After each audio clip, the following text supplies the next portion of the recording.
A letter from American writer and journalist Joanna Francis in 2006 to the Lebanese women. Between the Israeli assault on Lebanon and the Zionist war on terror, the Muslim world is now center stage in every American home. I see the carnage, death, and destruction that have befallen Lebanon.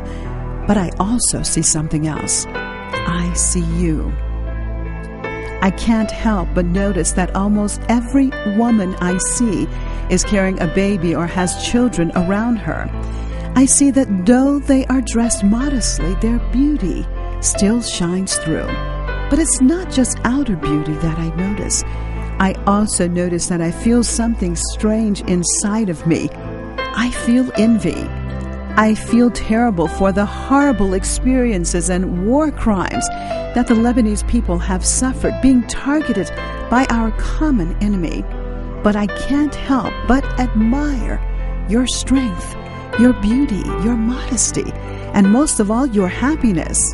Yes, it's strange, but it occurred to me that even under constant bombardment, you still seem happier than we are because you were still living the natural lives of women. The way women have always lived since the beginning of time. It used to be that way in the West until the 1960s, when we were bombarded by the same enemy, only we were not bombarded with actual munitions, but with subtle trickery and moral corruption. They bombarded us Americans from Hollywood instead of from fighter jets or with our own American-made tanks. They would like to bomb you in this way too after they're finished bombing the infrastructure of your countries. I do not want this to happen to you. You will feel degraded just like we do. You can avoid this kind of bombing if you will kindly listen to those of us who have already suffered serious casualties from their evil influence. Because everything you see coming out of Hollywood is a pack of lies, a distortion of reality, smoke and mirrors. They present casual sex as harmless recreation because they aim to destroy the moral fabric of the societies in which they beam their poisonous programming. I beg you not to drink their poison. There is no antidote for it once you have consumed it. You may recover partially, but you will never be the same. Better to avoid the poison altogether than to try to heal from the damage it causes. They will try to tempt you with their titillating movies and music videos, falsely portraying us American women as happy and satisfied, proud of dressing like prostitutes, and content without families. Most of us are not happy, trust me. Millions of us are on antidepressant medication, hate our jobs, and cry at night over the men who told us they loved us, then greedily used us and walked away. They would like to destroy your families and convince you to have fewer children. They do this by presenting marriage as a form of slavery, motherhood as a curse, and being modest and pure as old-fashioned. They want you to cheapen yourself and lose your faith. They are like the serpent tempting Eve with the apple. Don't bite. I see you as precious gems, pure gold, are the pearl of great value spoken about in the Bible. All women are pearls of great value, but some of us have been deceived into doubting the value of our purity. Jesus said, "Give not that which is holy unto the dogs, neither cast your pearls before swine, lest they trample them under their feet, and turn again and rend you."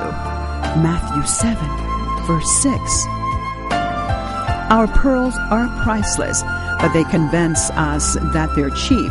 But trust me, there is no substitute for being able to look in the mirror and seeing purity, innocence, and self-respect staring back at you. The fashions coming out of the Western sewer are designed to make you believe that your most valuable asset is your sexuality. But your beautiful dresses and veils are actually sexier than any Western fashion because they cloak you in mystery and show self-respect and confidence. A woman's sexuality should be guarded from unworthy eyes.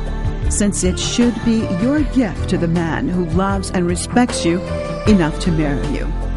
And since your men are still manly warriors, they deserve no less than your best. Our men don't even want purity anymore. They don't recognize the pearl of great value, opting for the flashy rhinestone instead, only to leave her too. Your most valuable assets are your inner beauty, your innocence, and everything that makes you who you are.